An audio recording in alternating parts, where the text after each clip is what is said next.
What's up sa inyo mga boss? So today ay meron tayong update kay Legendary Street Bike. And ayan, kung mapapansin nyo, ayan si Legendary Street Bike. At meron tayong dalawang update para sa inyo. Isang good news tsaka isang bad news. So check muna natin yung unit na si Legendary Street Bike bago ko sabihin sa inyo yung good news at bad news. So tara.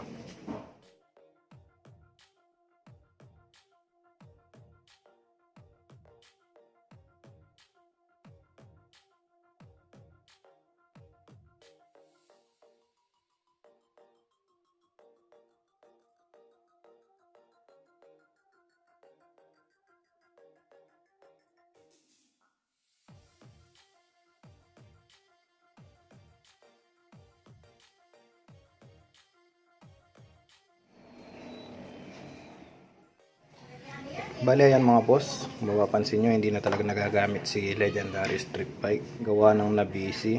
And yung palang bad news ko is hindi na muna matutuloy pansamantala yung build natin dito na street bike concept. Pero ang good news ko is tuloy-tuloy pa rin yung concept natin dito na magpapalit lang tayo ng concept. Bali ang napusuan kong concept dito is Malaysian concept or Malaysian inspired, kasi kailangan natin ng service, kaya gagawin natin siyang Malaysian inspired or Malaysian concept inspired. So ayun. So bali yung mga nakalagay na pang Thai na parts or Thai concept na parts is tatanggalin ko na muna. Ta-timelapse ko na lang. So samahan nyo ako mga boss. Tara. So ngayon mga boss, try muna natin paandarin kahit walang pipe. And i-install ko na muna itong ignition key nya. And lalagyan ko din pala siya ng gas. So tara mga boss.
So ayan mga boss, napa-under na natin si Legendary Street Bike.